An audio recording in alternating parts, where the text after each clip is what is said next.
Muy buenos días a todos. Nuevamente estamos juntos, como lo hacemos cada semana, desde hace bastante tiempo ya, ¿eh? años, años que venimos repitiendo el ciclo de estudio de las porciones del Pentateuco.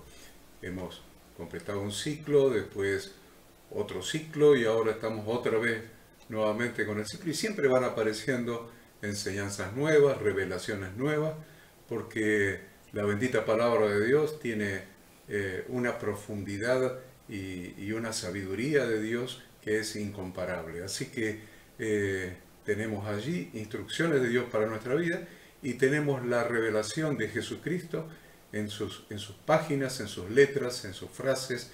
Encontramos al Mesías permanentemente. Así que les damos la bienvenida a todos ustedes una vez más a esta nueva porción del Pentateuco, que Ada les va a decir cuál es su nombre, el número, qué lecturas incluye, qué temas incluye, y ahí mismo ella va a continuación a hacer la introducción. Prepare su Biblia, tenga su Biblia abierta, todo lo que usted ha estudiado durante la semana, que probablemente lo tenga anotado en un cuaderno, tenga todo presente para ir anexándole, incorporándole las cosas que puedan surgir de esta enseñanza del día de hoy.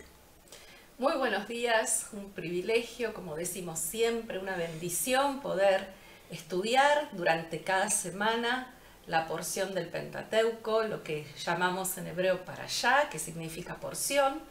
Y si ustedes recuerdan, la semana pasada terminamos el libro de Génesis o Bereshit, y hoy estamos comenzando con esta porción semanal número 13, el libro de Éxodo, que en hebreo su nombre es Shemot. Shemot en hebreo significa nombres, también significa genealogía, ¿no? Se va a comenzar este libro con los descendientes de Jacob que llegaron a Egipto. Por lo tanto, estuvimos estudiando toda la semana Éxodo 1.1 al 6.1, es decir, que son 5 capítulos completos del libro de Éxodo, Isaías 27 del 6 al 28, 29, 22 y 23, Jeremías 1 al 2, 3. Ahí va a estar relatando, bueno, en Isaías se va a estar refiriendo a Efraín como el primogénito y lo que Dios va a hacer con ellos, y en Jeremías el llamamiento que Dios hace al profeta Jeremías, con un paralelismo con el llamamiento que Dios hace a Moisés en esta porción. Y del Nuevo Testamento hemos estado estudiando 1 Corintios 14, del 13 al 25, y Marcos 12, del 18 al 27. Al ser una porción algo extensa, los temas son varios, son diversos. Entonces comienza con la opresión de los israelitas en Egipto, luego tenemos el infanticidio, este decreto de matar a todos los niños israelitas, el nacimiento de Moisés, Moisés criado en la casa del faraón, cómo Moisés huye a Madián, cómo Dios decide que llegó el momento de la liberación y de la salvación, el encuentro de Moisés y la zarza ardiendo, la misión de Moisés, el nombre de Dios, las instrucciones de Dios para Moisés. Dios da poderes a Moisés, cómo Moisés regresa a Egipto, Séfora circuncida a su hijo, Moisés y Aarón frente al faraón por primera vez. El faraón incrementa la carga al pueblo, el pueblo se queja ante Moisés y Aarón, y termina con un presagio, podemos decir con una profecía con respecto al futuro, con lo que va a suceder en poco tiempo hacia adelante. Y vimos hasta ahora en la Torá que durante la hambruna masiva que se propagó por todo el mundo, José estuvo en el centro de todo. Podemos decir que él fue el encargado de bendecir no solamente Egipto, sino de liberar de la hambruna a las naciones de esa época.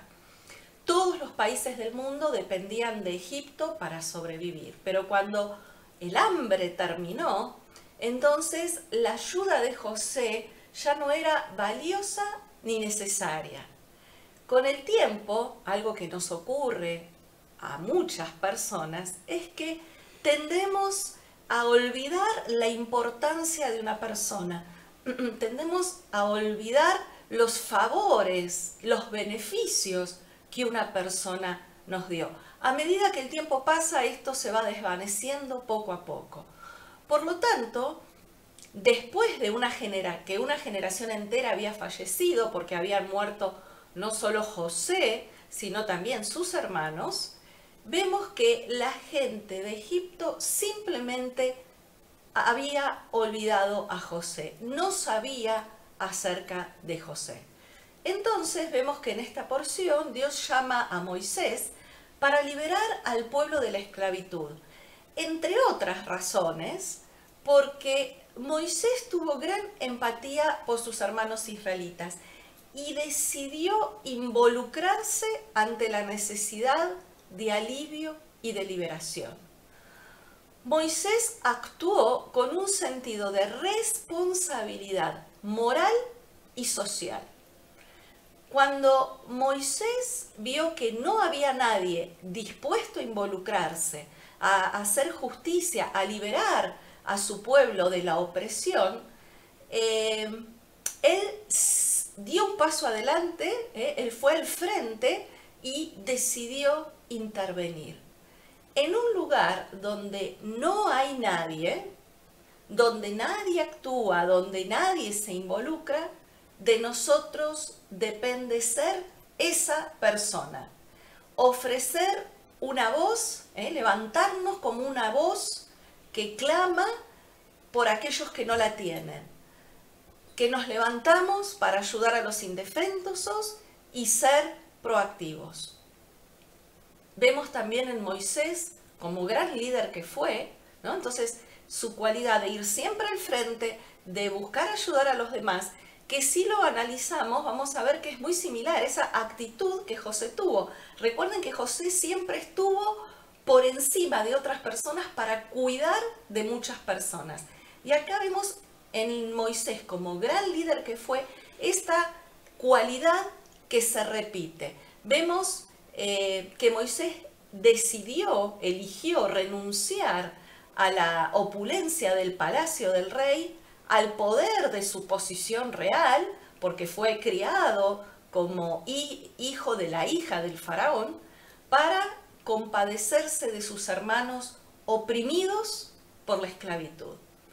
Y para concluir esta introducción podemos decir que el libro de Éxodo lo podemos dividir en 3 partes.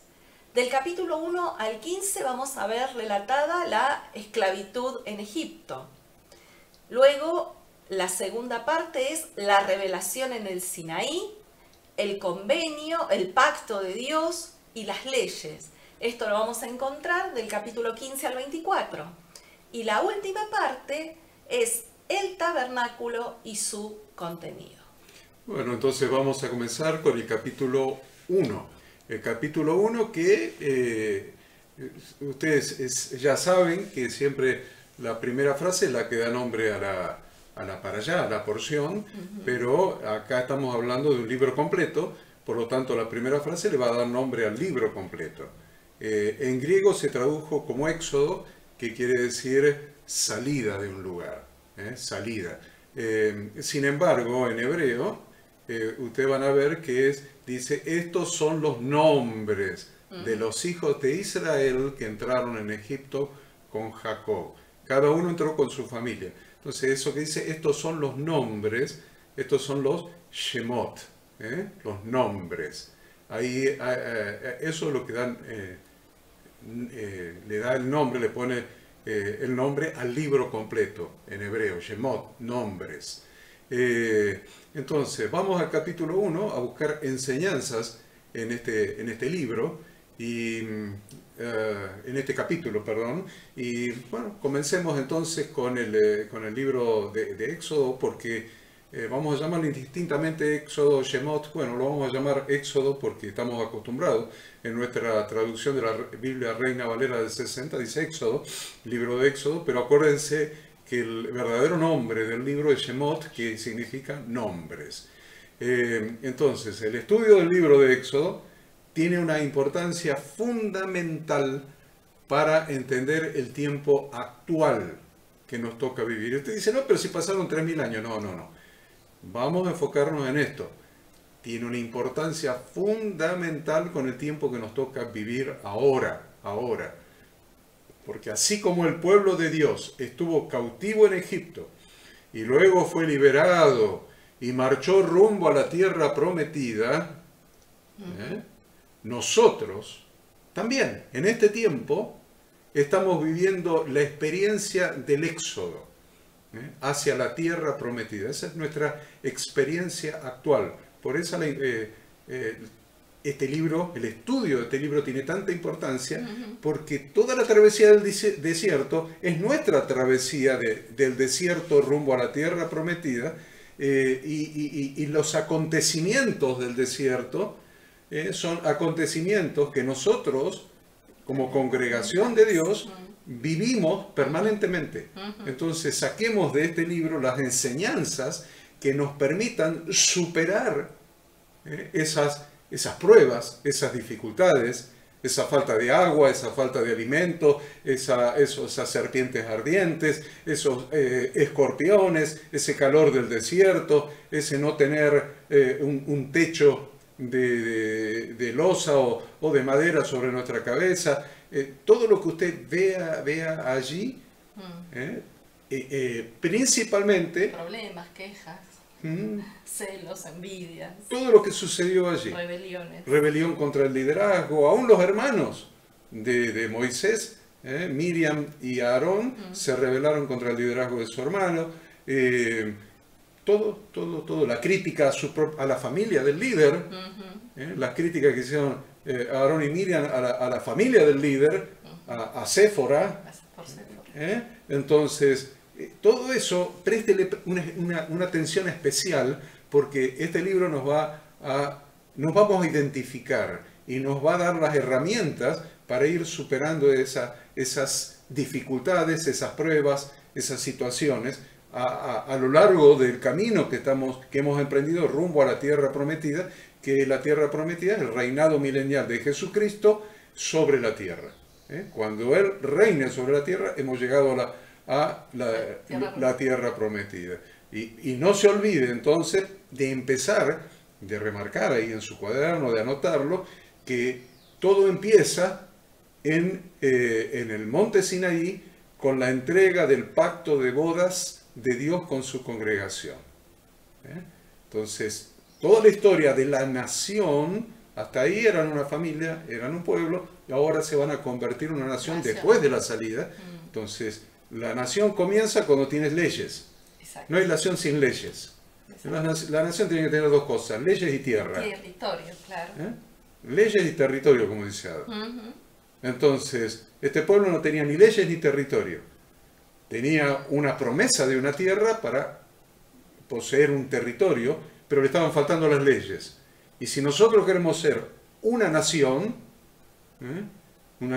santa, pueblo adquirido por Dios, pero nación santa, queremos ser parte de su nación santa, tenemos que tener estas dos cosas que fueron necesarias en el pueblo de Israel. Leyes, que lo vamos a encontrar apenas salen de la esclavitud, y un territorio al que anhelamos, una patria, lo que en la Biblia se llama metafóricamente una patria celestial, que va a ser el reinado milenial de Jesucristo. Entonces, ya tenemos un contexto. Ahí tiene usted un esquema de contextualización para ir después introduciéndole las partes para que esto tenga una forma, para que sepa por qué es tan importante estudiar el libro de Shemot o el libro o llamado Éxodo en nuestras Biblias. Bien, Ada.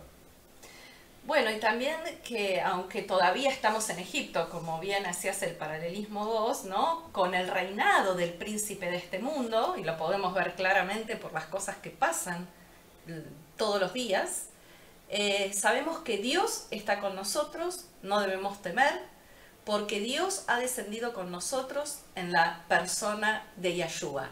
Y Él además prometió que nos hará salir y nos llevará a la tierra de la promesa.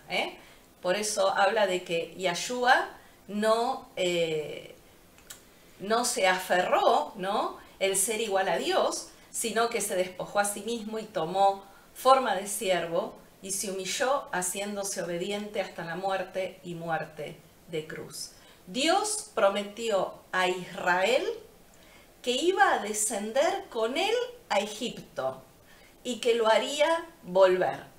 Eso está en Génesis 46, del 2 al 4. Si ustedes recuerdan, dice: salió Israel, Jacob, Israel, con todo lo que tenía, vino a Berseba, ofreció sacrificio al Dios de su padre Isaac, y le habló Dios a Israel en visiones de noche y le dijo: Jacob, Jacob, y él respondió: heme aquí, y dijo: yo soy Dios, el Dios de tu padre, no temas de descender a Egipto, porque allí yo haré de ti una gran nación.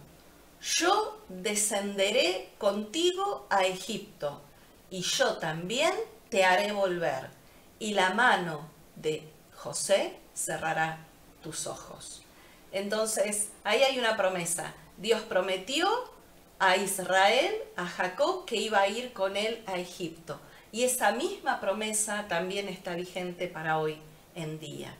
Luego... y ahí lo vemos la figura, ¿no? Vemos la cristofanía, vemos el acompañamiento de Jesucristo durante todo el proceso,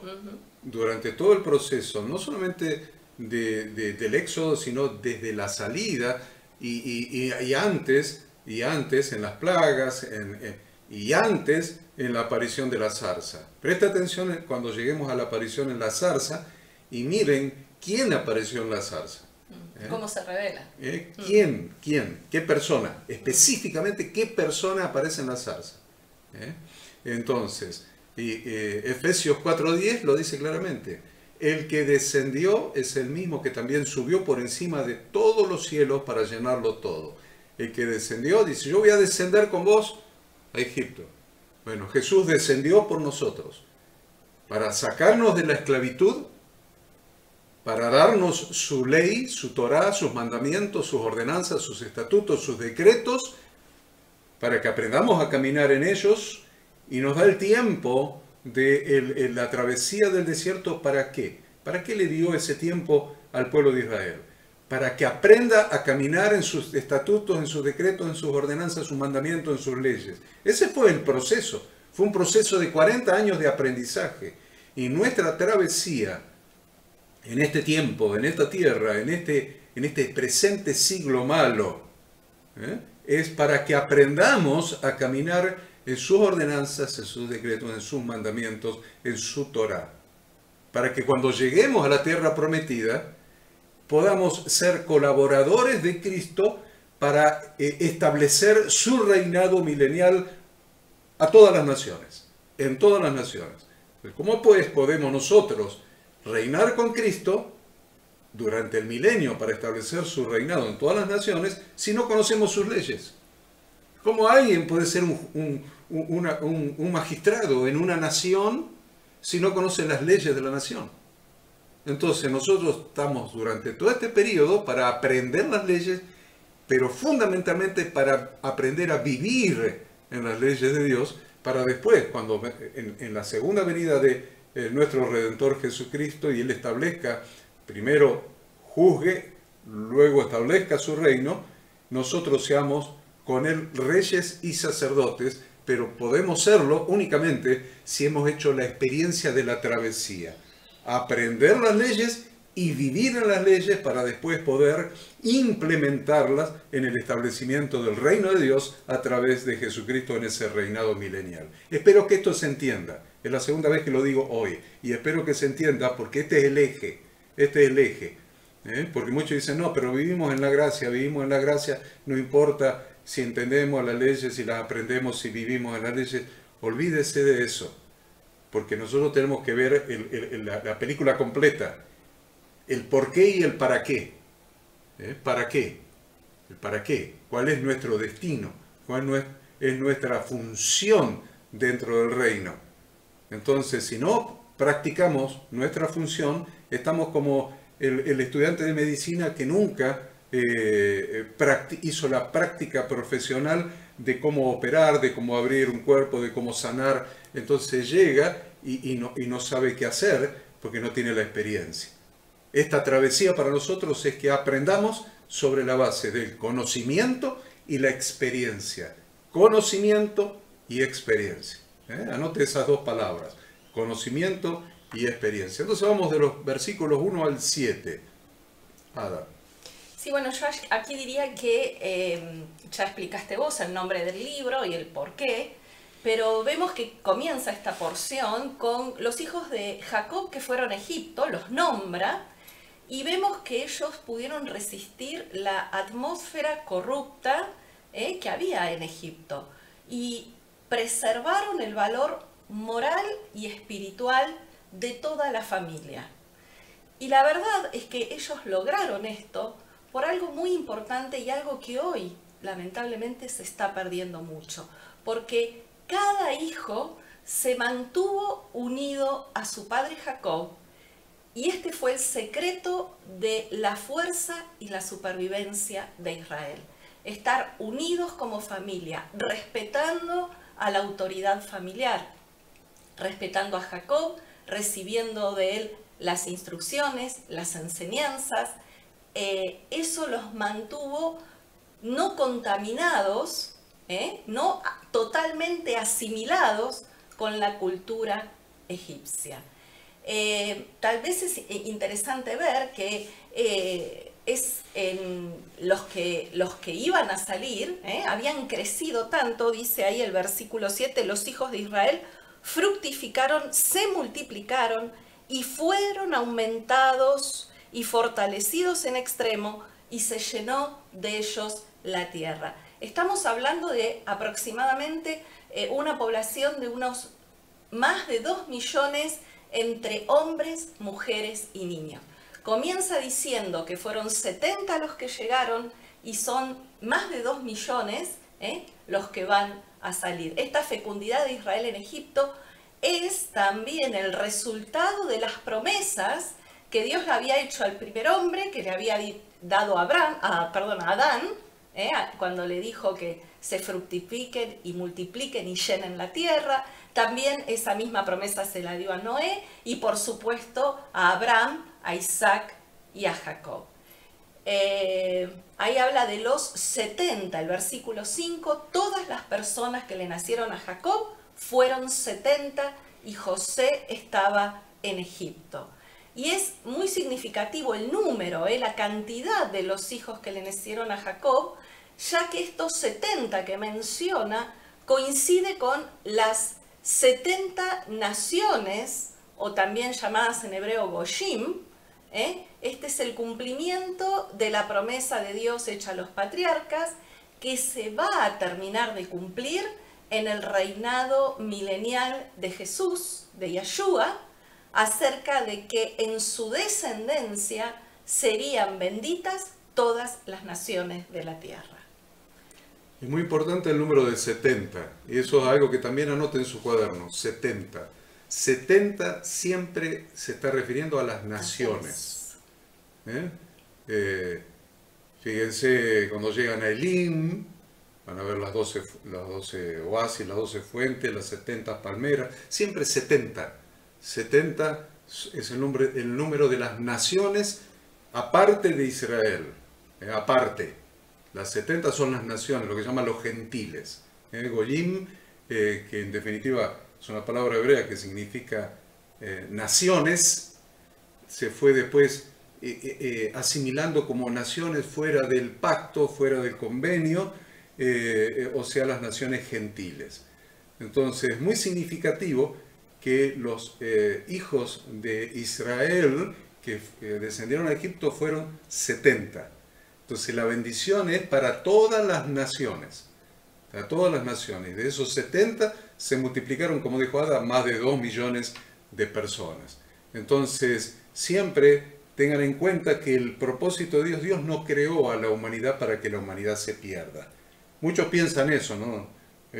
Los gentiles se tienen que perder, los que no. No. Dios creó a Adán y Eva y de una sangre, lo dice el apóstol Pablo ahí en Atenas, ahí en el Areópago, y de una sangre ha hecho toda la humanidad. Entonces Dios no hizo de una sangre a toda la humanidad para que se pierda, es más, no hizo de una sangre y después agarró de esa sangre un cachito de sangre para que se salve y el resto de la sangre se pierda. Dios quiere que todos los hombres sean salvos, que todos los hombres vengan al arrepentimiento. El plan de Dios es con toda la humanidad. El reinado de Jesucristo va a ser sobre toda la tierra. El plan de Dios es con toda la humanidad. Por eso siempre está insistiendo en el plan sobre la humanidad. Acá es una de las veces donde encontramos los 70. Toda la humanidad. Y toda la humanidad sería bendecida según la promesa de Dios a los patriarcas. Toda la humanidad. Y la única manera a lo largo de la historia que vemos en toda la Biblia y a lo largo de toda la historia de la humanidad en que Dios ha ejecutado esa promesa de bendecir a todas las naciones de la tierra es a través de Jesucristo. Fue el único. Los demás se sectarizaron, se hicieron sectas, se sectarizaron. Que nosotros esto, que nosotros lo demás allá, que nosotros lo demás allá. El único que vino a cumplir la promesa de Dios hecha a los patriarcas fue Jesucristo, nuestro Redentor. Vino a redimir a toda la humanidad. ¿Por qué? Porque a lo suyo vino, pero los suyos no le recibieron. Mas a todos los que le recibieron le dio potestad de ser hechos hijos de Dios. Jesucristo es el cumplimiento de las promesas a los patriarcas. Por eso decimos que la Torá habla de Jesucristo, permanentemente. Y a lo que decís le agregaría la misión específica que Dios le dio a aquellos que le recibieron, aquellos que se transforman en hijos de Él, tienen la misión específica de dar a conocer a las naciones al único Dios real y verdadero y enseñar esas instrucciones al resto del mundo.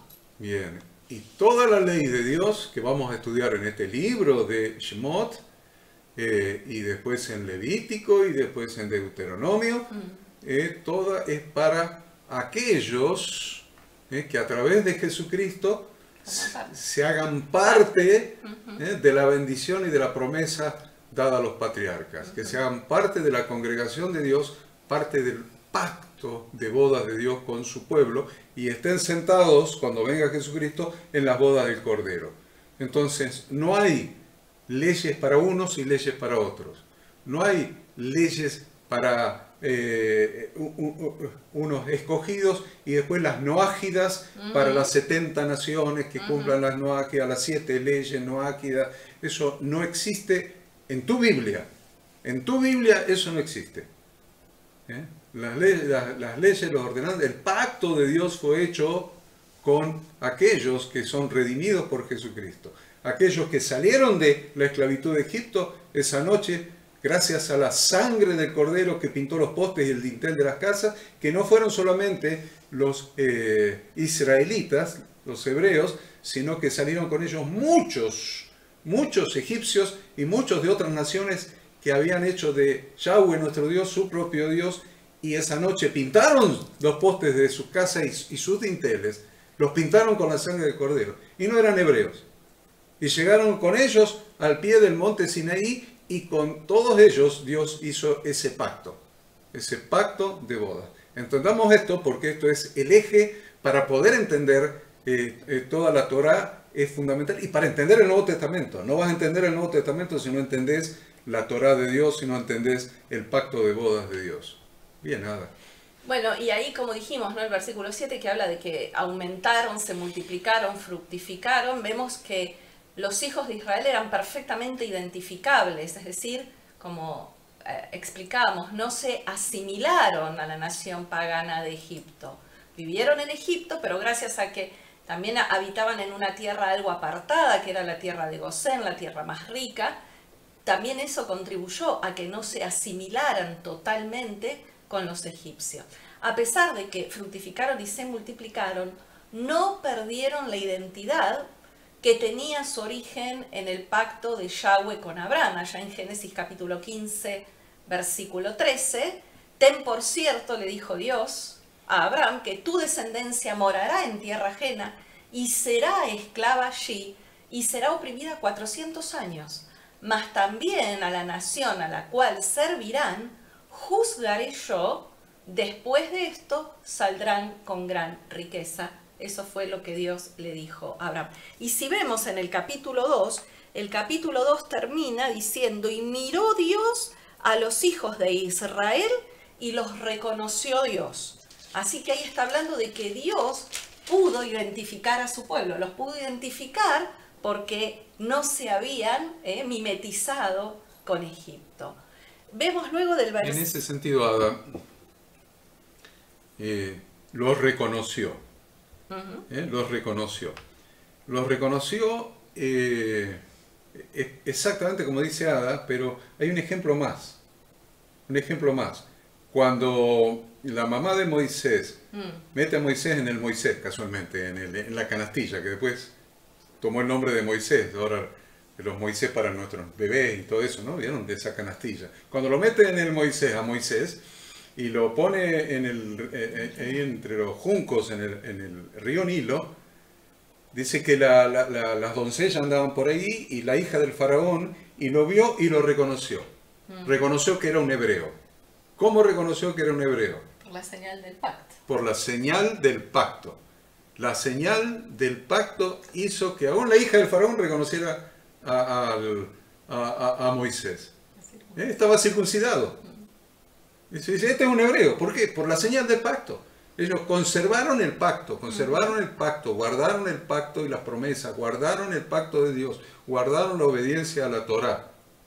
Es muy importante que entendamos esto, porque después en esta misma parasha usted va a ver cuando el ángel de Dios quiere matar a Moisés.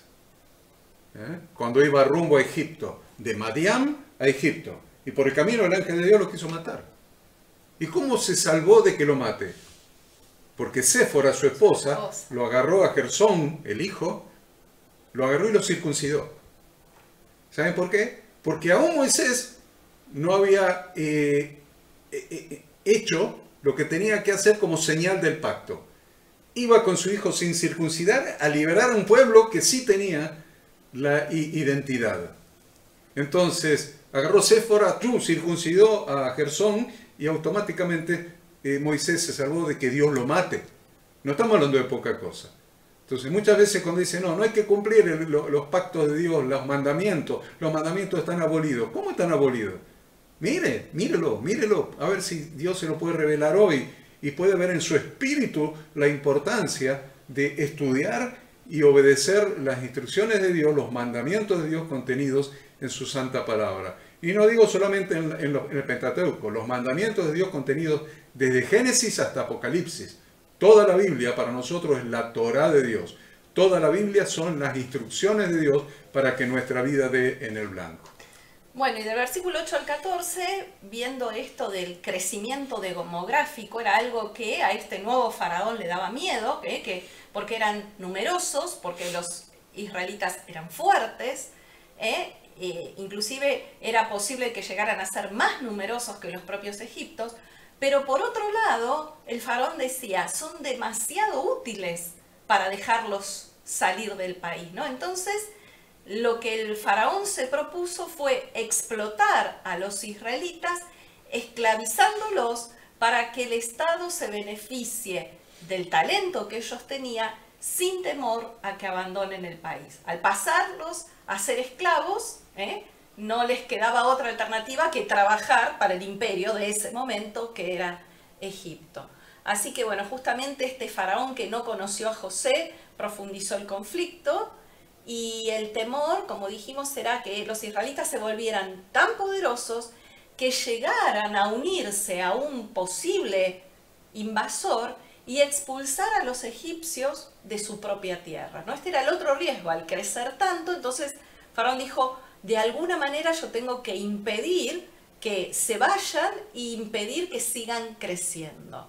Pero la verdad, como sabemos, Dios siempre frustra los planes del enemigo, Y cuanto más los atormentaban, dice ahí el versículo 12, cuanto más los oprimían, tanto más se multiplicaban y crecían.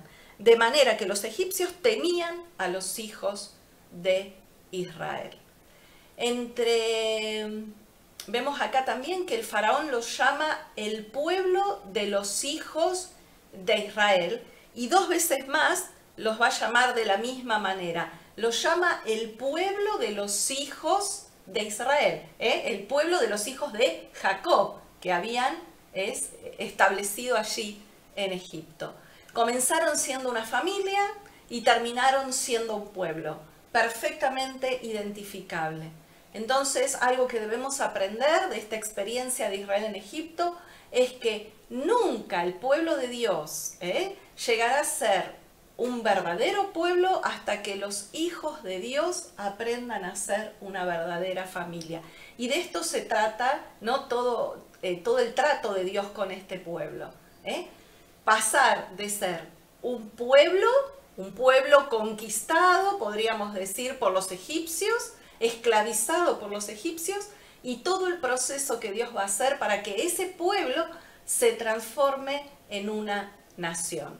Los hijos de Israel debieron aprender a ser una familia en los tiempos de José. Ahora eran un pueblo en condiciones de transformarse en una nación.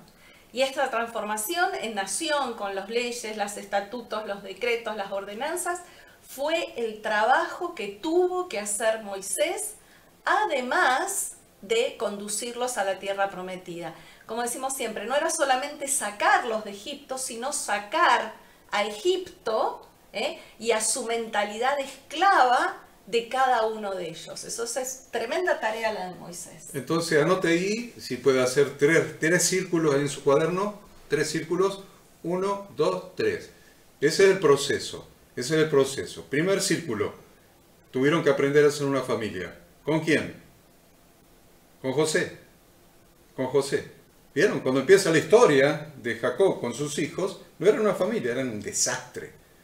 Con José, la historia de José nos lleva a que los hijos de Israel aprendieran a ser una familia. Una familia que se sanó, ¿no? Porque por todo el proceso que pasaron, lograron sanarse, lograron perdonarse, lograron unirse. Después que lograron ser una familia con José, termina Génesis y empieza con un pueblo. ¿Qué es un pueblo? Un montón de gente con una identidad probablemente en común, pero un montón de gente, una pila de gente diríamos. Ahí está, un pueblo. Y eso así empieza Shemot, Éxodo. Pero después ese pueblo, el tercer círculo, se tiene que convertir en una nación. Y Dios usa a Moisés para que ese pueblo se convierta en una nación. Por eso la tarea de Moisés fue darle leyes, mandamientos, leyes, ordenanzas. ¿Ven? Entonces, primero hay que hacer la iglesia, vamos a la iglesia. La iglesia tiene que aprender primero a ser una familia. Segundo, a tener identidad como pueblo. Y tercero, a convertirse en una nación regida por las leyes de Dios, por los mandamientos de Dios. Caminar en obediencia a la palabra de Dios. Entonces va a tener una identidad diferente a todos los demás pueblos. Entonces es preocupante cuando los hijos de Dios, cuando los miembros de una iglesia, no se diferencian. No tienen una identidad diferente a los hijos de perdición, a los hijos del mundo.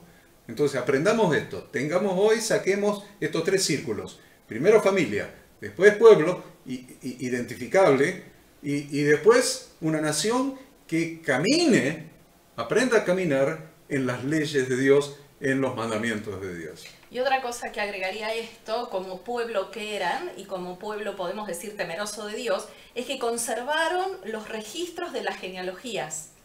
¿Por qué? Esto lo vemos claramente porque ellos sabían a qué tribu de los hijos de Israel pertenecía cada uno de ellos. Si vemos, en Éxodo 2.1 dice, un varón de la familia de Leví fue y tomó por mujer a una hija de Leví. Entonces ellos mantuvieron los registros, sabían claramente a qué tribu pertenecía cada uno de ellos. Y ahí lo habla con respecto a Amram y Jocabed, que fueron el padre y la madre de Moisés. Ambos descendientes de la tribu de Leví. Es muy importante que aprendamos esto, entonces, Ada. Acá nos deja una gran enseñanza. La gran enseñanza es que no se mezclaron con en yugo desigual. Dios bendijo a toda una nación porque dos descendientes de Leví, Amram y Jocabed, papá y mamá de Moisés, no se mezclaron con los egipcios, sino que entre ellos se casaron y tuvieron hijos que en definitiva después fueron patriarcas y matriarcas de Israel, porque Aarón fue el primer sumo sacerdote, Moisés fue el libertador, Miriam, o María, traducida en nuestra Biblia del 60, fue una líder de las mujeres de Israel. Entonces ahí tenemos que nos tenemos que cuidar mucho del yugo desigual. Cuídate del yugo desigual.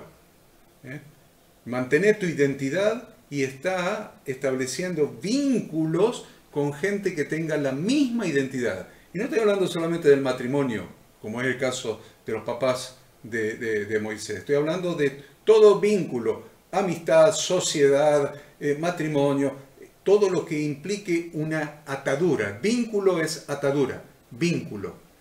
Todo lo que te ate a alguien, evita el yugo desigual si querés ser un instrumento de Dios para bendición. Bien, del versículo 15 al 22, para terminar el capítulo 1, vemos el decreto del infanticidio, ¿no? Porque este faraón, ¿no?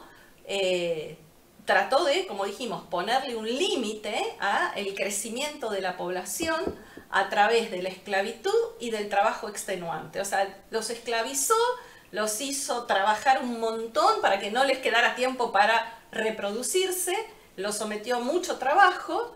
Entonces, como no logró frenar ese crecimiento, tuvo otra terrible idea, y es que propuso una forma de genocidio. Yo creo que acá tenemos la primera muestra de genocidio contra el pueblo de Dios, ¿no? Entonces, él dio la orden a las parteras para que todo bebé de Israel que naciera, si era varón, lo debían matar.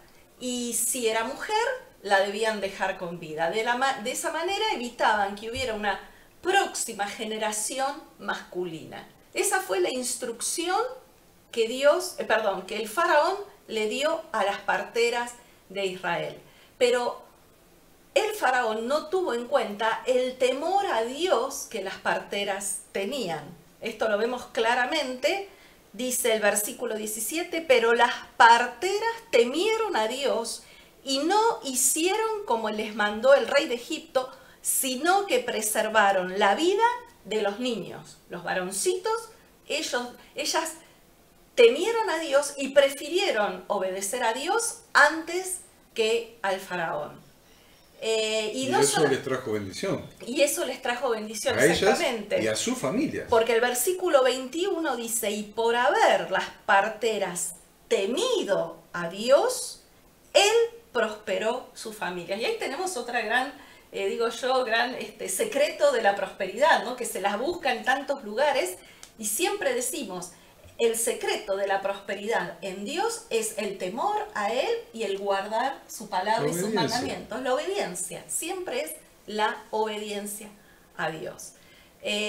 Así que... Y encontramos un tipo de Jesucristo acá, ¿no? Exactamente. Porque lo que hizo el faraón acá lo replica después Herodes. En el Nuevo Testamento, en relación con Jesucristo. Exacto. De la matanza de los niños, está la matanza de los niños acá y está la matanza de los niños en el Nuevo Testamento.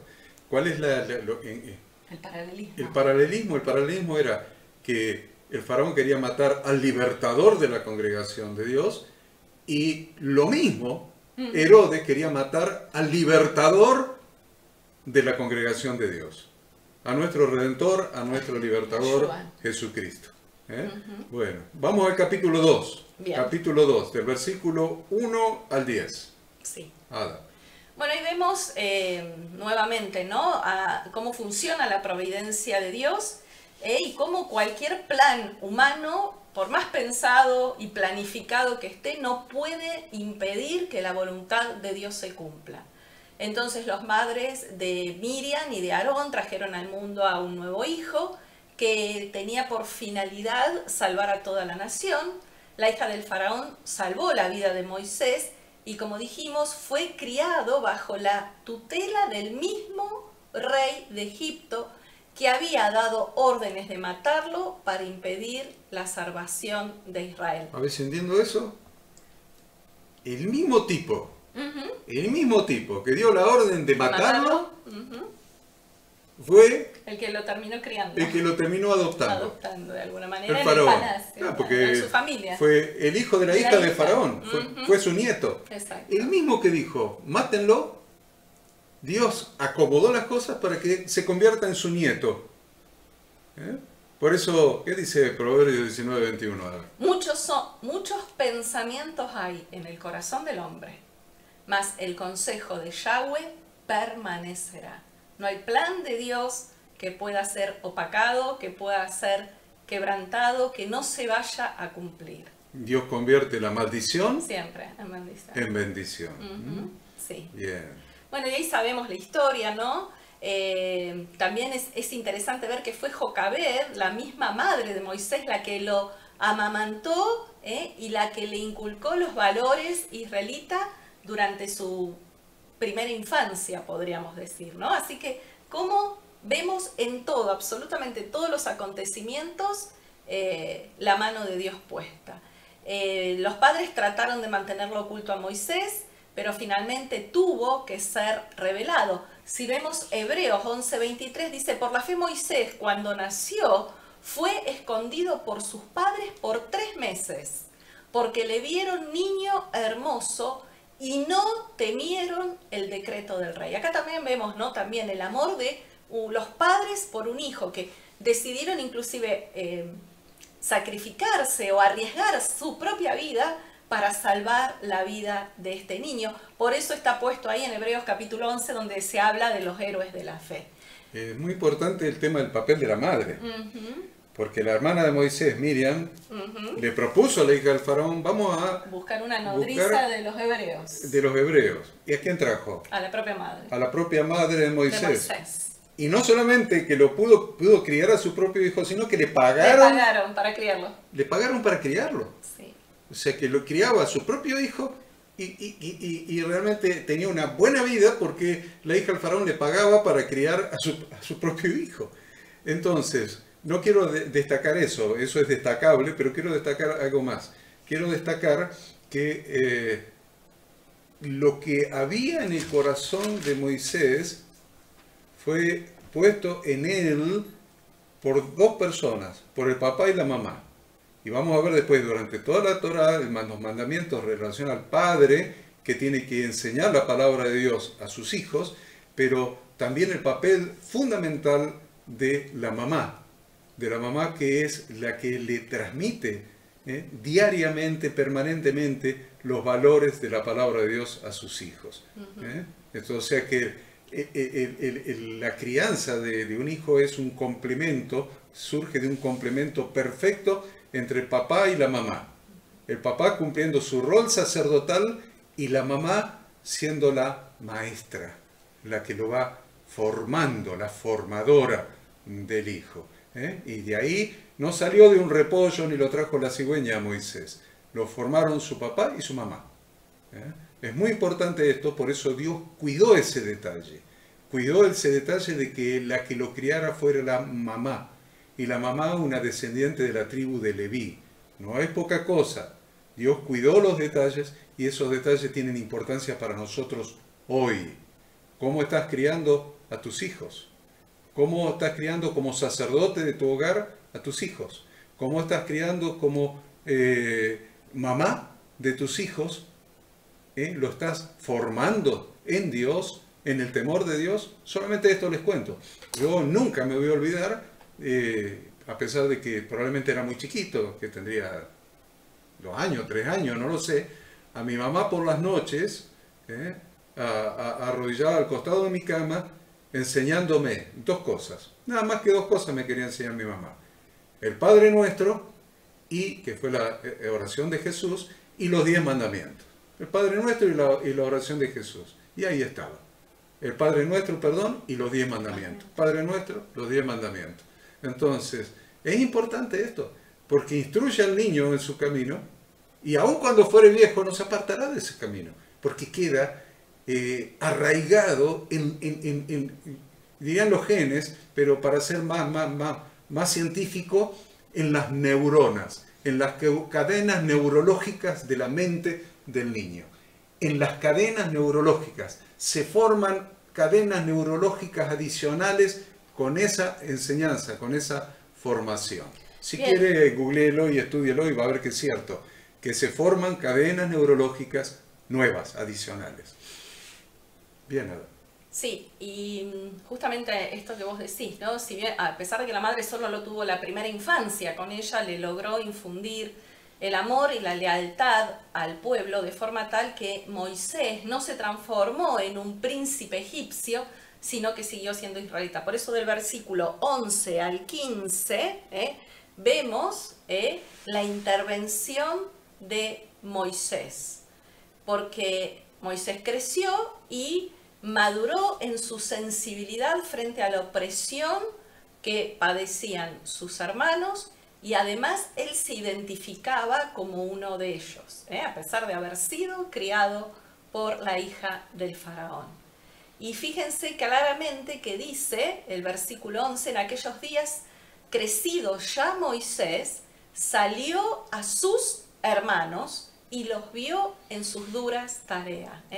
Claramente lo llama a sus hermanos. Y si vemos, esto es figura también de Jesucristo, de Yahshua, porque Hebreos 2:11 dice, porque el que santifica y los que son santificados, de uno son todos, por lo cual no se avergüenza de llamarlos hermanos, diciendo, anunciaré a mis hermanos tu nombre, en medio de la congregación te alabaré. Palabras de Yahshua, llamando hermanos a sus discípulos, a sus hijos. Bien, luego Moisés mató al egipcio, al agresor, quedó al descubierto ante el faraón y obviamente el faraón quiso matar a Moisés. Eso fue lo que obligó a Moisés tener que huir de Egipto. Moisés no estaba aferrado al poder que le daría el acceso al trono de Egipto, sino que Moisés estaba aferrado a la promesa de Dios hecha a Abraham, a Isaac y a Jacob. Él sabía que había una promesa de Dios que se iba a cumplir, la promesa de llevar a su pueblo a una tierra, a la tierra prometida, y la huida de Moisés fue un acto por el cual él renunció a su posición en Egipto y se identificó con el pueblo de Dios. Por eso Hebreos 11, del 24 al 27, dice, por la fe Moisés, hecho ya grande, rehusó llamarse hijo de la hija de Faraón, escogiendo antes ser maltratado con el pueblo de Dios que gozar de los deleites temporales del pecado, teniendo por mayores riquezas el vituperio de Cristo que los tesoros de los egipcios, porque tenía puesta la mirada en el galardón. Por la fe Moisés dejó a Egipto, no temiendo la ira del rey, porque se sostuvo como viendo al invisible. Entonces Moisés se va de joven, se calcula que aproximadamente a los 40 años se va, y no regresa a Egipto a iniciar su misión hasta que tenía 80 años. Es decir, él va a pasar también 40 años, vamos a ver, en el desierto, pasando un proceso, ¿no? Ese proceso que vimos que Dios fue haciendo con cada uno de los hombres que él escogió, ese mismo proceso también lo va a pasar Moisés, para que en vez de querer hacer justicia y liberación por mano propia, fuera tratado para convertirse en el siervo de Dios, en el libertador del pueblo, obedeciendo cada una de las instrucciones que Dios le iba a dar. Moisés no se juntó en yugo desigual con Séfora. No. Muchos dicen, no, pero ve que se fue a Madián y se casó con una madianita. hija del sacerdote de Madián, de Jetro, de Reuel. Entonces, no hace caso, no hizo yugo desigual. ¿Saben por qué? Porque Madián era un hijo de Abraham. De los hijos que tuvo con Cetura. Después que murió Sara y él se vuelve a casar, con Cetura tiene hijos. Y uno de esos hijos fue Madián. Madián. O sea que se casó con descendientes de Abraham. Génesis 25, si lo quiere chequear. Génesis 25, 1 y 2. Entonces, Madián era un hijo de Abraham, con Cetura, con su última esposa. Bien, del 16 al 22 nos relata cómo Moisés contrae matrimonio.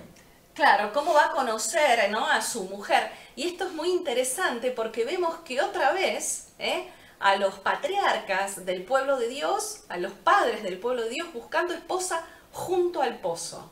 Acá vemos que Moisés repite el patrón, que luego va a ser seguido por Yahshua, ya que el pozo de aguas es la Torá, es la palabra. Siempre pozo de agua es figura de la Torá, figura de la palabra, ¿no? La palabra es agua, que nos limpia, que nos vivifica. Figura de pozo de aguas vivas. De aguas vivas, exactamente. Donde Yahshua también llamó a su esposa, que es la congregación de Yahweh. Se trata del pozo de aguas vivas. Recordemos también la historia de Yahshua y la mujer samaritana en ese pozo de agua, ¿no? El agua viva que Yahshua da a los suyos es la palabra de su Padre para que ya no volvamos a tener sed jamás. Y así como Isaac y Jacob encontraron a sus esposas junto al pozo, lo mismo pasa acá con Moisés y Séfora. Vemos ahí relatado que Moisés sale a defender a las hijas de Jetro, dice que eran 7, que eran pastoras de ovejas, y lo que nuevamente nos muestra es su disposición para luchar en defensa de quienes son victimizados por un poder superior. Así como salió en Egipto a defender a un hermano israelita, acá lo vemos saliendo a favor a defender a las hijas de Séfora que habían bajado, a las hijas de Jetro. Jetro, entre ellas Séfora. Bien, ¿qué más? Tuvieron un hijo, Moisés con Séfora, llamó su nombre Gersón, que significa extranjero en tierra extraña. Y como bien explica Horacio, él cometió la falta de no circuncidarlo. Por eso después va a pasar. Y del 23 al 25, ¿no?, nos habla de que Dios muestra que llegó el momento de la salvación. Ya habían transcurrido muchos años desde que Jacob había descendido a Egipto. El pueblo de Israel gimió en su angustia. Dios oyó su clamor, vio el oprobio al que estaba sometido y decidió que había llegado el momento de iniciar este proceso de redención. El pueblo gemía con desesperación. Sin embargo, no fue un clamor de arrepentimiento, era un clamor de dolor, porque les dolía estar siendo esclavizados y trabajar tan duramente. Dice que Dios oyó y respondió con compasión. Dios obró, ¿por qué? Porque Él fue fiel al pacto hecho con los patriarcas. Dice ahí que subió a Dios el clamor de ellos con motivo de su servidumbre, y el 24 dice, oyó Dios el gemido de ellos y se acordó de su pacto con Abraham, con Isaac y con Jacob. Él fue fiel, Dios es fiel, es y será siempre fiel a sus pactos. Él había prometido y ahora era el momento de comenzar a liberarlos. Claro, el hecho de que decir, y se acordó, quiere decir que Dios se había olvidado. No, esto es para que nosotros lo entendamos. Exacto. Esto es un antropomorfismo, para que entendamos lo que pasó. Dios no es que se había olvidado. No. Dios dijo, bueno, llegó el momento de traer a mi mente esto para obrar en consecuencia. Exacto. Eso es lo que quiere decir. El momento de traerlo a mi mente para accionar en función de eso, para obrar en consecuencia. Vamos al capítulo 3. Bueno, este capítulo es muy importante, muy significativo. En los primeros 10 versículos del 1 al 10 vemos que Moisés se hizo pastor de las ovejas del suegro Y obviamente el proceso de apacentar las ovejas también lo capacitó como futuro pastor de Israel. Fue allí en el desierto que Dios se le manifestó a Moisés por primera vez, cuando se le aparece ahí en la zarza, para designarlo líder de Israel, un puesto al cual Moisés se resistió hasta que Dios lo obligó a aceptar. Que dice el dicho popular, es que se quema con leche, ve una vaca y llora. Entonces Moisés se había querido hacer líder por su propia fuerza, por su propio razonamiento, por su propia vigor de los 40 años, y había matado al egipcio, había hecho un desastre. Entonces dijo, mejor me voy, ahí estaba pastoreando las ovejas, tranquilo, con su familia, y dijo, no quiero saber nada con intentar nuevamente lo que me salió mal. Escuche esto que estoy diciendo. Lo que pensó Moisés es, no quiero saber nada con intentar nuevamente hacer lo que ya me salió mal. Pero identifique con qué fuerza lo quiso hacer primero y cuál era la fuerza con la que lo mandaba Dios esta vez. Piénselo. Adelante, Ada. Bueno, vemos que Moisés se encontraba en un territorio que se llamaba Horeb. Ahí en Horeb sabemos que está la montaña de Dios, que es el monte Sinaí. Sabemos, ¿no?, que Moisés vio un fuego extraño porque esa zarza ardía pero no se consumía. Entonces se dispuso a investigar, a ir al encuentro de esa zarza. Y vemos que dice ahí que el ángel del Señor es el que se le aparece y es una cristofanía. El ángel de Yahweh, ¿eh? El ángel de Yahweh. ¿En qué versículo, Ada, para que los hermanos lo puedan anotar? Porque versículo 2, capítulo 3, versículo 2, se le apareció el ángel de Yahweh en una llama de fuego en medio de una zarza. O sea que ahí tienen otra vez una cristofanía. Es una aparición del ángel de Yahweh. Ese que decías quién fue al principio. Claro. Presten atención a quién se le aparece. ¿Quién se le aparece? O sea, Dios siempre utilizó una imagen visible para hablar. Cuando Dios tenía que hablar, utilizaba la figura de su ángel a través de quien él expresaba su palabra. Escuchen esto. Cada vez que Dios tenía que hablar, Dios utilizaba una imagen visible para transmitir su palabra. Y si usted mira todo el Nuevo Testamento, o los 4 evangelios principalmente, lo van a encontrar a Yeshua, a Jesucristo, diciendo que él habla las palabras que oye de su Padre. Entonces, Yeshua es la imagen visible de Dios a través de quien Dios nos ha transmitido su palabra. Por eso decimos que lo que se apareció en la zarza ardiente fue una cristofanía, porque fue la imagen visible de Yahweh a través de la cual él transmitió su palabra a Moisés. Y que fue esa imagen visible la que fue delante de la congregación durante toda la travesía por el desierto. Preste atención a esos detalles, porque entonces sí va a entender que toda la palabra de Dios, toda la Torá, toda la ley de Moisés, el Pentateuco está hablando de Jesucristo. Por eso Jesucristo, camino de Emaús, agarró el Pentateuco y a los discípulos que iban camino de Emaús le demostró que todo el Pentateuco hablaba de él. Era muy fácil, porque todo el Pentateuco habla de Jesucristo. Adelante, Ada. Bueno, y así como Dios le había prometido a Abraham, ¿no?, que le había dicho que iban a estar esclavos, pero que iba a haber un momento en que iban a ser libres, justamente vemos acá en esta parashá el cumplimiento de ese tiempo. Llegó el momento y le dice a Moisés que él sería el redentor de su pueblo, y también le asegura que iba a triunfar aún en contra de toda lógica humana. Bien, eso lo explicamos y... Bien. Una de las frases que me encanta de Deuteronomio 33:16 es cuando Moisés bendice a las 12 tribus en especial a la de José. A la de José le dice, y con las mejores dádivas de la tierra y su plenitud, y la gracia del que habitó en la zarza. Venga sobre la cabeza de José. Entonces, esa es para que usted lo estudie. No nos vamos a detener ahí porque ya se nos pasó el tiempo, pero es para que usted lo estudie. La gracia del que habitó en la zarza. Y lo vamos a encontrar al que habitó en la zarza cuando Abraham va a sacrificar a su hijo Isaac, que es una figura del sacrificio del Padre, Dios, de su hijo Yahshua.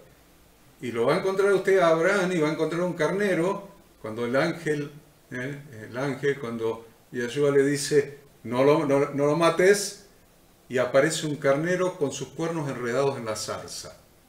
Imagen de Yahshua, un tipo. Y usted va a encontrar en la cruz del Calvario a Jesucristo crucificado con una zarza, una corona de zarza, una corona de espinas sobre sus sienes, a la cual ya le habían pegado bastante y lo habían lastimado mucho con esa zarza que hirió su cabeza por nosotros. Bien, del 3 al 6 habla del calzado, ¿sí? O sea, de cuando Moisés sube y Dios lo que le dice es que se quite el calzado de sus pies. Sabemos que el calzado se usa para caminar, pero también el calzado es lo que está en contacto con la mugre del suelo, la que se adhiere a él. Los zapatos se les adhiere la suciedad del suelo, del camino.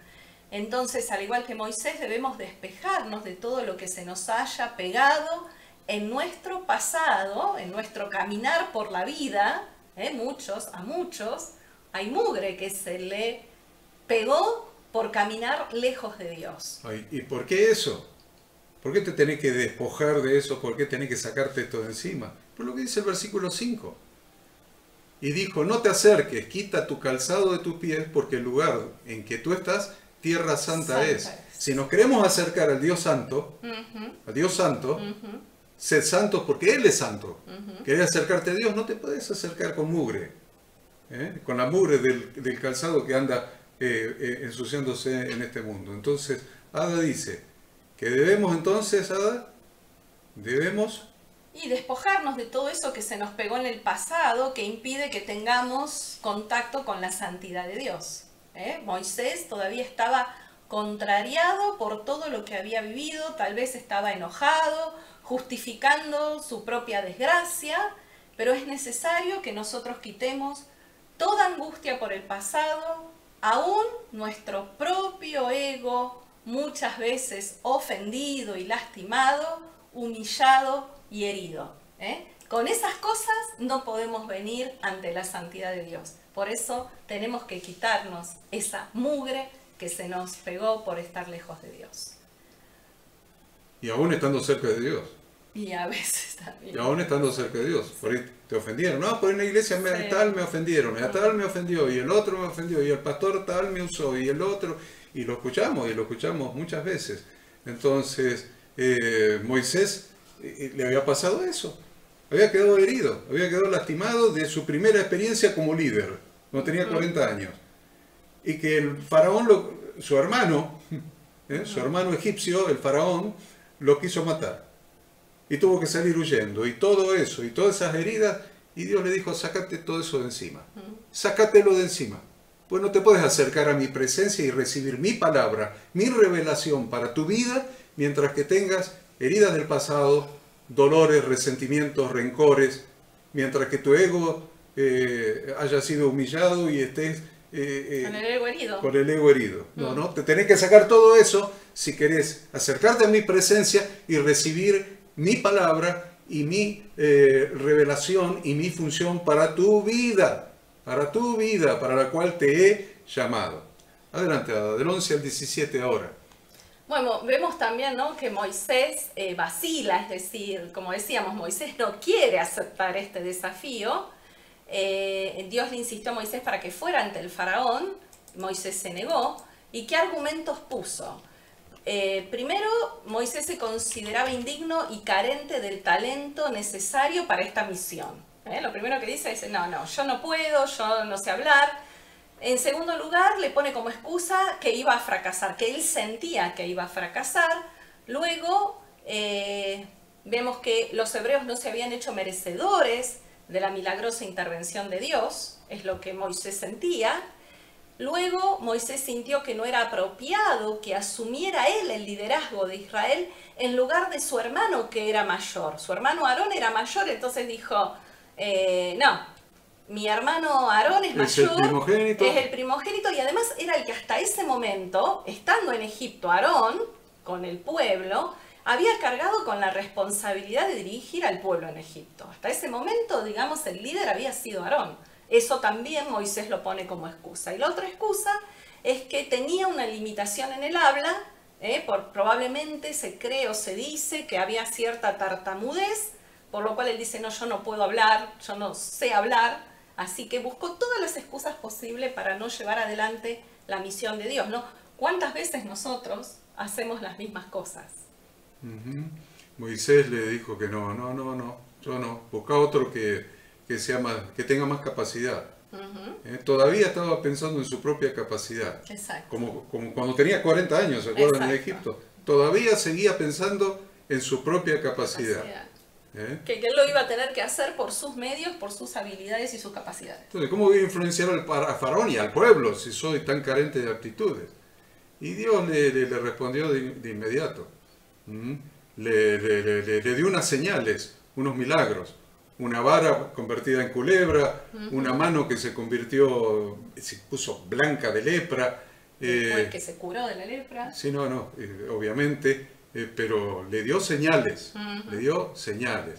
Entonces, ¿qué es lo que lo hacía idóneo a Moisés? Lo que lo hacía idóneo a Moisés era que ahora era un hombre humilde.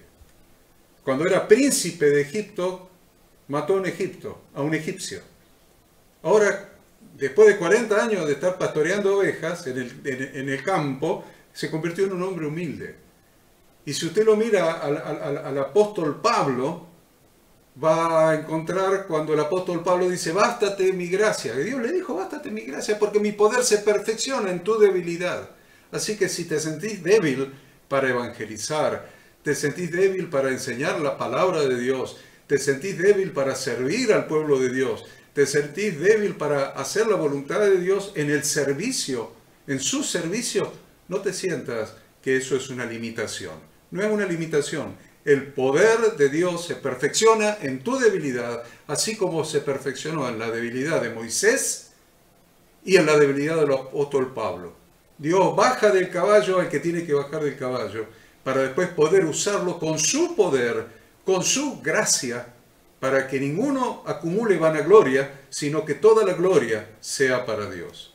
Avanza con el 13 al 15, porque ahí hay algo, del 13 al 15 hay algo muy importante, que es la revelación de Dios, de su nombre a Moisés. Bien, del 13 al 15 entonces, vamos del versículo 13 al 15. Ada nos va a decir que Dios... Pero no lo leamos porque ya estamos con la hora, pero lo explicamos entonces. ¿Yo lo explico? Sí, vos. Bien, Dios, a ver cómo arrancamos esta explicación, porque está la revelación del nombre de Dios. Es como la parte central de este capítulo, del llamamiento a Moisés. Moisés le dice, está bien, yo voy.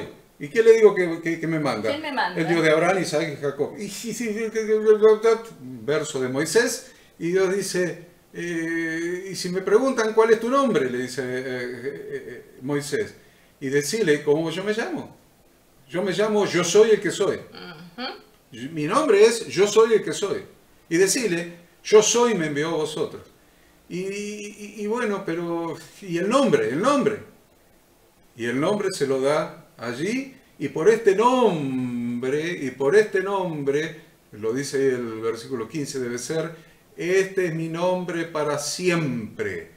Con él se me recordará por todos los siglos. Yod, Hei, Vav, Hei. Yod, Hei, Vav, Hei. 4 letras en hebreo. Como en esa época no había vocales, ni tampoco las hay ahora, pero ahora están los puntos masoréticos abajo de las letras que identifican las vocales. En esa época ni punto masorético había, eran solamente las consonantes, Yod, He, Vav, He, que nosotros traducimos en YHWH, en un hebreo más antiguo, y en un hebreo más moderno algunos traducen como YH, V corta, H. Pero en realidad el nombre fue dado en hebreo, revelado en hebreo, con letras en hebreo. Olvídese de la traducción, porque Dios se había manifestado anteriormente a los patriarcas como el Dios compasivo, el Dios eterno, el Dios poderoso, el Shaddai, todas las revelaciones a lo largo de la historia. Pero aquí se revela como Yod-Heh-Vav-Heh, un nombre propio. Se presenta como yo soy el que soy. Y este es el Dios. A ver, la revelación es muy importante, porque antes era el Dios todopoderoso, el Shaddai, pero ahora es el Dios de la gracia, el Dios que te salva, el Dios que te redime sin merecerlo, el Dios que te saca de la esclavitud del pecado de Egipto sin merecerlo. Esta revelación es muy importante porque la revelación de este nombre es el Dios de la gracia. Es diferente. El Dios Padre. El Dios que le dice a Faraón, a Moisés, decirle a Faraón, deja ir a mi hijo. A mi hijo. Israel, mi hijo. Búsquelo ahí. Deja ir a mi hijo. Entonces, el Dios Padre, el Dios de la gracia, el Dios Salvador, el Dios Redentor se revela en el santo y bendito nombre de Yahweh. Que algunos lo pronuncian, como lo pronuncié yo ahora, otros de otra manera lo han traducido, otros de otra manera, con B corta, otros no se atreven a pronunciarlo y le llaman Hashem, Hashem el nombre, Ha en hebreo, el Shem nombre, Hashem, otros de otra manera, como quiera que sea. Entendemos que con el tiempo se ha perdido la pronunciación, muchos la han escondido, por eso Jesús en el Juan capítulo 17 dice, les he dado a conocer tu nombre, tu nombre. Jesús les dio a conocer a sus discípulos el nombre de Yod-Heh-Vav-Heh, del yo soy el que soy. Nosotros lo usamos como Yahweh, como Yahweh. No obstante, no tenemos la plena certidumbre de que esa sea la pronunciación. Sí tenemos la certeza de que son 4 letras en hebreo, lo que se llama el tetragramatón, el Yod-Heh-Vav-Heh. Eso sí, lo sabemos, y porque está revelado de esa manera, y la pronunciación se ha ido perdiendo con el tiempo, por temor de Dios, por olvido, por lo que ustedes quieran, o porque los gentiles no la puedan pronunciar. Eso es otra de las razones. En la época de Jesús, de Yeshua, los sacerdotes no querían que los romanos supieran la pronunciación. Y ahí es donde se empezó a perder. Y en la actualidad, ni siquiera los israelitas, la mayoría de ellos no saben cuál es la pronunciación. Lo que usted quiera, pero el nombre de Dios, la revelación más importante está para allá. Yod-Heh-Vav-Heh, 4 letras en hebreo que tiene después muchísimos significados con nuestro Redentor Jesucristo y con su obra redentora. Bien. Del 18 al 22. Del 18 al 22 nos habla de el pedido, ¿no? Al faraón. Exacto. Algo que quiero destacar es que en el 16 dice, ve y reúne a los ancianos de Israel y diles, Jehová y Moisés le cuenta primero a los ancianos esa designación por parte de Dios, y luego dice, oirán tu voz en el 18 e irás tú y los ancianos de Israel. O sea, 2 veces habla de reunir a los ancianos, Moisés contarle a los ancianos su misión y junto con los ancianos él va a ir a ver al faraón. Sí, es muy importante. El trabajo en cuerpo. Es muy importante porque equipo. Nos habla del trabajo en cuerpo. ¿En qué equipo? Esto es fundamental. Porque uno piensa, no, Moisés fue el libertador, fue el líder, lo sacó, él hizo esto. Claro, le habló a 2 millones de personas y los 2 millones de personas, no sé, era más capaz Moisés que Jesús. No. Esto fue un trabajo en cuerpo. Así como Jesús eligió 12 apóstoles, Moisés tuvo a sus ancianos. Y vamos a ver después cómo Dios en el camino le hace elegir al Sanedrín. Exacto. Lo que sería el Sanedrín. Al Sanedrín. sabios. Entonces, lo que le pide Moisés al faraón es: deja salir a mi pueblo para rendirme culto, así ha dicho Yahweh el Señor. Deja salir a mi pueblo, 3 días nada más, vamos hasta el monte Sinaí, 3 días y volvemos. La idea probablemente era que llegaran al monte Sinaí. ¿Qué es lo que le faltaba al pueblo? El pacto de bodas. Exacto. Le faltaba la ketubá, le faltaba los mandamientos, las leyes. Entonces probablemente Moisés estaría pensando: deja ir a mi pueblo, 3 días, vamos hasta el monte Sinaí, ahí reciben los 10 mandamientos, Dios hace un pacto de bodas y ya se convierten en nación, volvemos y después Dios nos va a sacar. Es probable que haya sido eso, pero ni siquiera 3 días los dejó salir el faraón. Vamos al capítulo 4 entonces. Sí, lo primero que dice Moisés es: he aquí que ellos no me creerán ni oirán mi voz, porque dirán: no te ha aparecido Yahweh. O sea, lo primero que hace Moisés es decir: ¿cómo voy a hacer que el pueblo me crea? Y ahí es esto que explicábamos antes de las señales que Dios le da a Moisés. El bastón convertido en culebra. ¿Cómo se llama esa que...? Serpiente. Cobra. Convertido en una cobra. El segundo fue la Zaraat, o sea, la lepra. Y la tercera señal fue que el Nilo se convierte, las aguas del río Nilo se conviertan en sangre. Todas señales en relación con las deidades. Acuérdense, estas en relación con las deidades, con los ídolos de Egipto. Y después las 10 plagas, todas en relación con los ídolos de Egipto.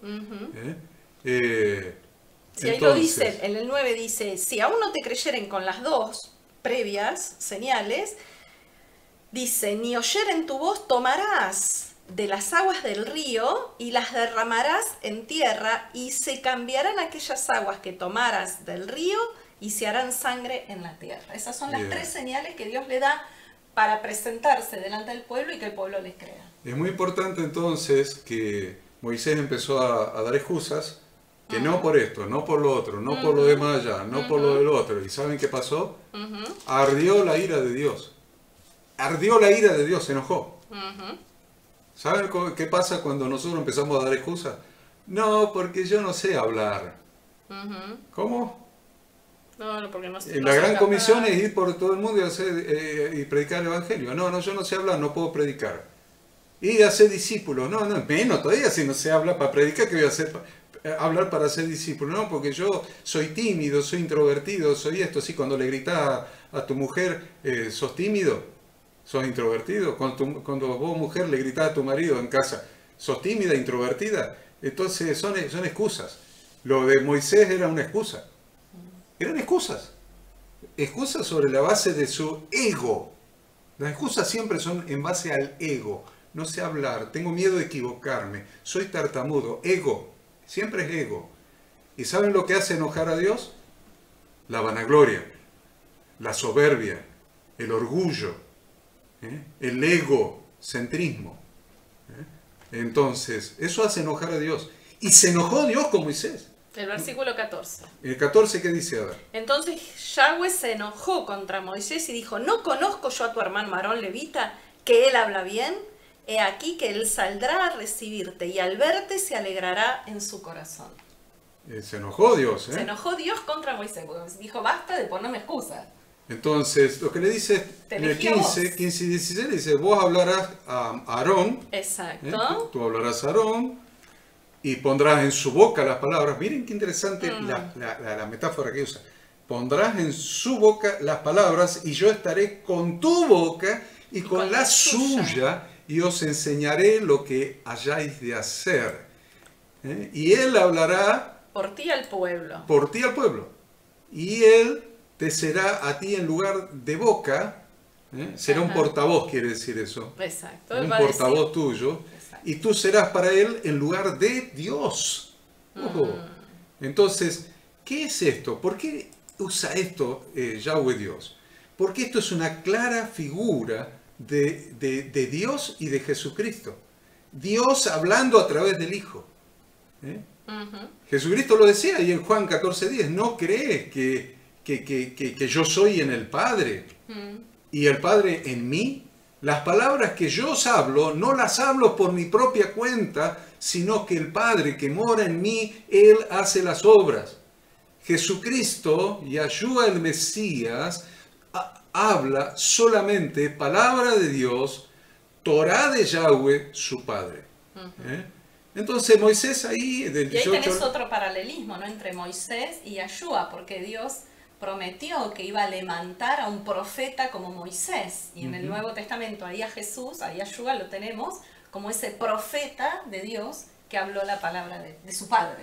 Y yo quiero que anoten lo que dice los versículos 22 y 23, o el 22 por lo menos, que dice, y dirá al faraón, Yahweh, Yud-Hei, Vav-Hei, ha dicho así, Israel es mi hijo, mi primogénito. ¿Por qué? Porque el primogénito siempre ocupa el lugar especial en el corazón de los padres. Israel. El primogénito es el que recibe la doble porción para poder bendecir a sus hermanos, a sus hermanas en particular. Entonces, miren la función que tenía Israel y que tiene hasta el día de hoy, aunque no la hayan cumplido, la función de ser el primogénito, recibir la doble porción de la bendición para bendecir a las 70 naciones, a los gentiles. Entonces, él mismo castiga al faraón con no dejas salir a mi primogénito, yo te castigo con la muerte de tu primogénito. Anote eso.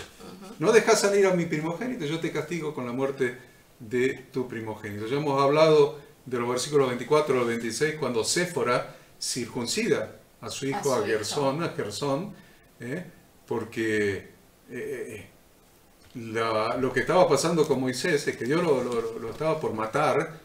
¿Sabe? Entonces Séfora vio que su marido estaba a punto de morir por el pecado de omisión. Anote esto. Estaba por morir Moisés por el pecado de omisión. Había omitido obedecer. Y qué importante, ¿no? La figura acá también de la mujer, esta figura de Adán y Eva, cuando dice que Eva fue puesta enfrente de Adán. Y en este caso, ¿para qué? Para hacerle ver al hombre cuando el hombre se equivoca, cuando el hombre está errando o apartándose de la Torá o de las instrucciones de Dios. Esta mujer sabia que se dio cuenta de lo que estaba pasando y salvó a Moisés de que Moisés muriera. Entonces vemos que Aarón y Moisés van... Sí, el capítulo 5. Van delante del faraón, ¿no? Y lo que hace el faraón es le aumenta la carga. Dice, antes ustedes eran nuestros esclavos para hacer ladrillo, bueno, nosotros le damos la paja, ustedes pisaban el barro con la paja y hacían los ladrillos. Ahora, con la misma carga de producción, van a tener que producir la misma cantidad de ladrillos, pero no la misma la paja. Vayan ustedes por el campo a buscar la paja. Claro, porque Moisés, ¿qué le dijo al faraón de parte de Dios? Yahweh, el Dios de Israel, dice así, deja ir a mi pueblo a celebrarme fiesta en el desierto. ¿Qué dijo el faraón? Ah, sí que se quieren ir de fiesta. ¿Tienen tiempo? Tienen tiempo de sobra, les voy a dar más trabajo. Reacciona con rebeldía el faraón, está claro. Obvio. ¿Cómo demuestra esa rebeldía? De tres maneras. Dios ya había predicho, de todos modos, que el faraón no lo iba a escuchar, ya lo había previsto. Que no los iba a dejar Pero salir. Miramos las tres manifestaciones de rebeldía del faraón. Primero, ¿acaso piensan que este Yahweh de ustedes es tan poderoso como para que yo tenga que obedecerle? Primera manifestación de rebeldía. Segunda, en toda mi vida no he oído hablar de un Dios que se llame Yahweh. Tenían dioses para... Sí, un montón. Sí, sí, había algo abundante en Egipto, eran los dioses. Era la cantidad de dioses de ídolos que tenían. De ídolos. En toda mi vida no he oído hablar de un Dios que se llame Yahweh, y el faraón soberbio. Y la tercera manifestación de rebeldía del faraón, e incluso en el caso de que sí haya oído hablar de él, aunque él me lo pida, nunca voy a permitir dejar ir a toda una nación de esclavos. Tres manifestaciones de rebeldía. Moisés le habló sobre el Dios de los hebreos. Muy importante. Muy importante. Obviamente, el pueblo que fue sometido a una carga adicional sufrió por eso. Sufrió. El faraón le incrementó la carga al pueblo. Y el pueblo sufrió y se enojó el pueblo. Se quejaron ante Moisés. Iban por ahí y fueron los capataces. Y el faraón le dijo a los capataces: ahora no le den más paja, que busquen por el campo, pero que hagan la misma cantidad de producción. Y salieron los capataces de la presencia del faraón y ¿con quién se encontraron? Con Moisés y Aarón. Y se quejaron. Y claro. se quejaron. Entonces, dijeron: mire, Jehová sobre nosotros y juzgue, pues nos habéis hecho abominables delante del faraón y de su siervo, poniéndoles la espada en la mano para que nos maten. O sea, culparon a Moisés y a Aarón por esta reacción del faraón. Entonces, miren qué interesante, porque muchas veces los creyentes pasan por dificultades. Y cuando ponen la mano en el arado para servir al Señor, empiezan a pasar cosas. Las dificultades aumentan. Entonces, cuando la redención en Egipto estaba por comenzar, la persecución empeoró. Y lo mismo ocurre en la actualidad cuando nos encontramos a las puertas del regreso de Yeshua, nuestro Redentor. Tal cual. La persecución empeora. Y lo dice la profecía bíblica, lo dice Apocalipsis, lo dice Yeshua. Cuando venga el Hijo del Hombre, hallará fe en la tierra, la persecución comienza. Porque estamos por salir rumbo, hemos salido y estamos por entrar. Por entrar, es casi tema. Llegando. Casi llegando a la tierra prometida. Así y quiero dejarlos con el único versículo del capítulo 6. La Haftará es muy rica, sí, en el llamado de Jeremías, la profecía sobre Efraín, de Isaías. Es muy rico porque Efraín somos nosotros. Somos aquellos dispersos entre las naciones, entre las 70 naciones, en el número de 70, aquellos dispersos entre las 70 naciones que hemos sido llamados a ser parte de la congregación de Yahweh. Y eso es, por eso lean bien la Haftará y lean bien el Brit Hadashah, o sea, el Nuevo Testamento, los profetas y el Nuevo Testamento, donde van a entender el papel de Efraín, la profecía sobre Efraín de Isaías. Es impresionante, léanla 3, 4, 5 veces, la profecía ahí en los profetas, en Isaías. El llamado de Jeremías. Lean lo que Dios dice sobre Efraín y digan: Efraín somos nosotros.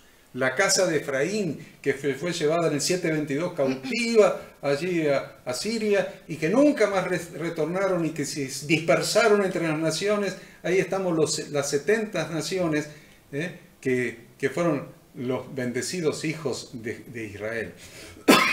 Léalo y piénsese como Efraín cuando lo lea. Pero les quiero dejar el primer versículo del capítulo 6. Yahweh respondió a Moisés: ahora verás lo que yo haré a Faraón, porque con mano fuerte los dejará ir y con mano fuerte los echará de su tierra. Ahora verás, ahora que está por retornar Yeshua, ahora que está por venir nuestro Redentor, ahora que estamos a las puertas de su segunda venida, nuestro Salvador, nuestro Redentor, nuestro Libertador. Ahora verás, los problemas aumentan, el ataque satánico, el ataque del faraón aumenta sobre tu vida. Ahora que pones la mano en el arado, ahora que estás dispuesto a obedecer a Dios, aumentan los problemas. Ahora verás lo que yo haré a Faraón, dice Dios. Ahora verás, ahora verás. Confiemos en Él. Pongamos nuestra mirada en Él, porque Él tiene todo bajo su control. Dios los bendiga, Dios los guarde. Gracias por acompañarnos. Está muy interesante la semana que viene. Los esperamos. Shabbat Shalom.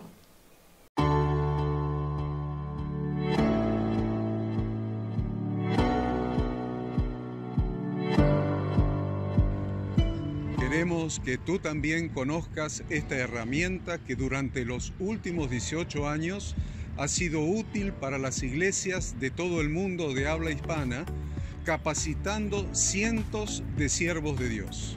Las formas de aprender están cambiando y Ministerio Bíblico Internacional, a través de su Facultad Bíblica, brinda programas de formación ministerial bíblica, teológica y práctica para la multiplicación y edificación de la iglesia 100% online. Respondiendo a las necesidades de hoy, para aquellos que no cuentan con la posibilidad de asistir a clases presenciales, donde quiera que estés, en todo lugar, recibirás el material de estudio y verás las clases en vivo y on demand, accediendo a través de tu celular, PC, tablet o Smart TV. Recibe tu capacitación en las siguientes carreras: diplomado en teología para maestros de grupos de evangelismo y discipulado, licenciatura en teología pastoral, diplomado en teología y práctica ministerial para pastores, líderes y servidores. Súmate a los pastores que han organizado un grupo de estudio tutorial a distancia en la congregación con estudiantes locales y de las otras iglesias de la zona. Esta es tu oportunidad como seguidor de Cristo para comenzar tus estudios y completar tus exámenes desde la comodidad de tu hogar y en los horarios que tengas disponibles. Súmate al liderazgo de este tiempo y adquiere las habilidades, herramientas y valores necesarios para impactar el mundo con la palabra de Dios y transformar la vida de aquellos que creen al Evangelio. Para más información, ingresá a facultadbiblica.com.